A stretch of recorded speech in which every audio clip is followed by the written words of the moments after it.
the average repair bill for this car over 2 years can buy another car.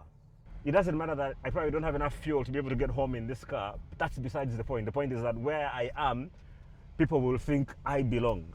Hi, my name is Ben Winner. I love cars and I love car stories. A few weeks ago, I showed you a little clip of this car and how excited I was. And today, my friend who owns this has graciously allowed me to spend some time with it. So I want to hopefully make you feel a little bit bad about not being able to drive cars like this, but give you an opportunity to live vicariously through me as you experience what it is to drive these cars through my experiences. So this is the Land Rover Discovery. Again, I won't go back into the history too much, but you had the original one. We've done a couple of videos around that, but this is the 2017 model.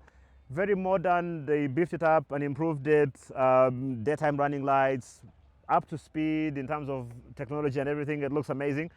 I've got to say, before we go inside to take a look at what it's like, I like the way this car looks in white with the beige interior. I love beige interiors on cars, and the way they manage to find the balance between the white on the outside and the beige on the inside is absolutely brilliant.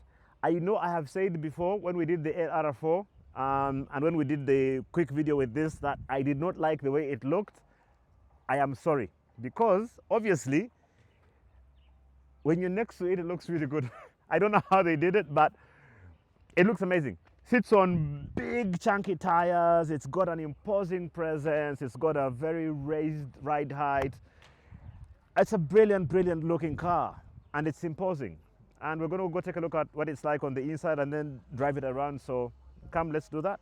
Right, so just before we drive the 2017 Discovery, just to show you, the key looks really good. Not as sexy as the Dashing, because that thing, man. Anyway, but I like it. The interior specs here, again, as you can imagine from a car from this era and how good it was, they still had the analog dials. So the newer cars now have digital displays, but I think this still for me works. Speedometer, your rev counter, and the middle screen to give you some details on your screen that you can flip through and do different things. Volume controls for your radio, cruise control, the normal stuff. Build quality is actually really good on these cars. Like they did them really well. They're well built, you can tell. The magic with the Discovery and most of the Land Rover products though is always going to be on this space here. And this is where, again, this was a thing that they started with Jaguar back in 2008, I think, first on the XF, and then it went to all the other JLR products where the gear selector, when you turn the engine off, it just does that. How cool is that? I never get used to that. You start the engine and then the thing just goes click, click, click. And I know it's a trick, right? It's a gimmick, but it's brilliant. It works. The real magic, good space, wonderful, storage all over here, USB ports, 2 big cup holders, a place to keep your keys.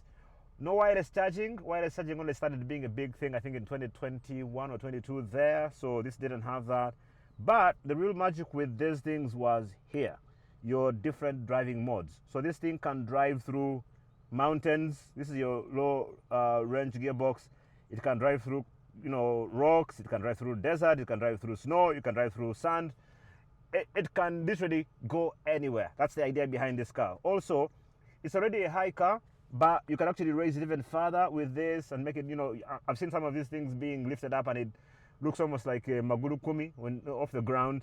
And then, of course, traction control. So the biggest strength for Land Rover products has always been their off-roading capability, and these do that well. Again, from the quality of the build, it's good. Like, you can tell this stuff has been built to last. Physical button, so you can increase the volume using your finger. The climate control is also an actual button that you can be able to use, which is really cool. It's great. I mean, it's a good space to be. Your sunroof, which is big. You've got room for 7 people. I think even 8 if you want. You can be able to fit them in there. So yeah, you're gonna be all right. And the sunroof actually goes all the way to the end. So both the guys at the front and the back have a big sunroof. The boot is so big. I don't even have time to show you the boot. It's okay, but just know the boot is like it's like you have a pickup back there. Actually, some of these cars are made as commercial versions in the UK, and Kaka can find some pictures for you on the internet of the commercial version of the Discovery, where they just leave the front seats and then leave the rest as a pickup that people can use for carrying stuff. So That's how big the boat can be. Wonderful space, lots of room, super comfortable. I'm thinking you can drive to Arua, from Arua to Chisoro in this, and you won't feel any pain in your back whatsoever. And that's what this car's about to be. You know, the headrest, the armrest. I can rest my arm on both sides wherever I want to go. I love it. I think it's too big for me, because I like cars that are much nimbler and lighter and smaller. But I think I would want, if I have the kind of money, I would want to have this car strictly for being able to show up in places and have people call you honorable. From Honorable Mwine, let's take this car for a ride and see how it feels to drive around like royalty. There's a certain level of luxury that you get to expect from certain cars that you can't even describe in English. I mean, the only way that I could describe this would be to say, I feel like a royal. I think I know how the Kawaka feels now when he's being taken around, right? Just that, you know, for him it's not him who's driving, but I do feel very, very important right now. So, sorry, where are the windows here? Up there. Oh, Sabine. Yes, boss. How are you, sir? I'm okay, sir. You're most welcome. Thank you very much. Yeah. Okay, sir. Thank you. See, we've just gone through a checkpoint here at Naguru Skies, and the security guard just came and stood at the car and said hello. And I think realized that chances of us being terrorists are very, very slim because, you know, the car. If I was here in Raum, I would probably check under the tires to make sure that everything was okay. So that's the thing about some of these cars. I mean, it is an expensive car. This car is going to cost you north of 250, 300 million. And that is if you're buying it used. So if you're getting a really good one in good condition, it will go much, much higher than that. Where does its value come from? Its value comes from just how good you feel about yourself, being able to drive, coming to a place like this, which is a very expensive hotel, where you know that no one is going to question you, ask any questions. People will look at you like you belong, right? It doesn't matter that I probably don't have enough fuel to be able to get home in this car. That's besides the point. The point is that where I am, people will think I belong. And that's part of the appeal for these cars.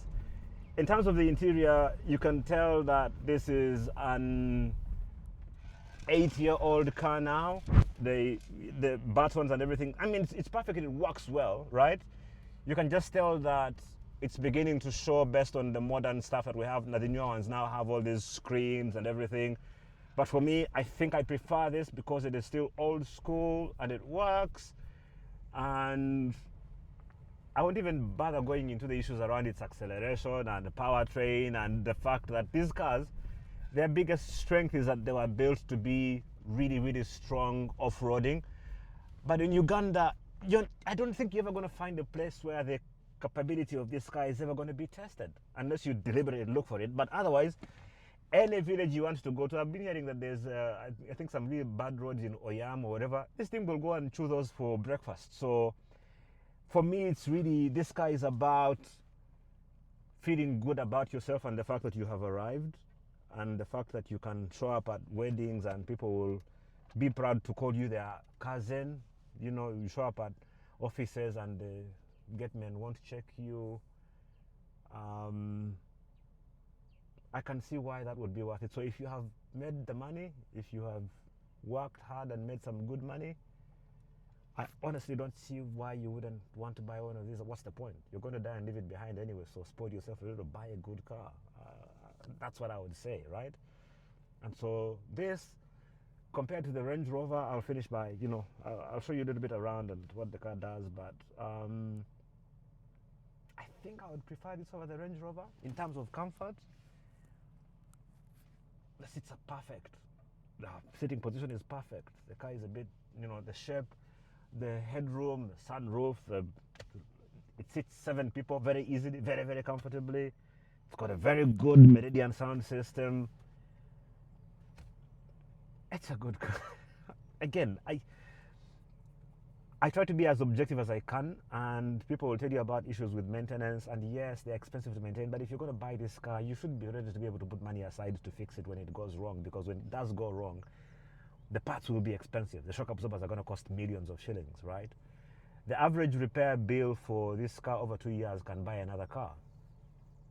I'm not exaggerating, by the way. Actually, what average amount of money you will need to maintain this car can buy that car room you saw the other week. So, but that's okay, because you're working hard. The point is not how much it costs. The point is you being able to make the money to be able to maintain this car and keep it well. So if you've worked hard and made some money, all right, go ahead, spoil yourself. I'd say go ahead, spoil yourself. Build quality is amazing. Let me show you some of the details of this car so you can take a look at them and feel good with me about how you can dream about one day maybe owning cars like this. Some really cool things about it. Again, for any car of this era, it's going to open the boot on its own. But let me show you something cool. Again, you might have seen this. It's one of those things where when you see it in real life, it's just really, really cool. So you're going to see this button. If you want to load stuff into the car, I can lower the car, right, so that you can easily load stuff into it, again, into this massive boot. And then when you're done, you can raise the car. And you'll be shocked at just how far this car can raise. So I'm just going to show you on the side of the wheels, this car raising and going back up to a higher height, right? So let's take a look. Right, you ready? So take a look at how high this car can go.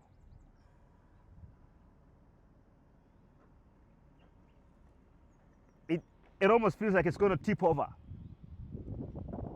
I'm even scared to even continue any further. Like, that's just so high. Of course, this is not very healthy. You can use this if you're driving off-road, and then once you start driving, whatever level it's at, it will also level to where it's supposed to be. So again, really, really cool things. And then when you're done, simply hit a button, and then the car will close on its own. Make money.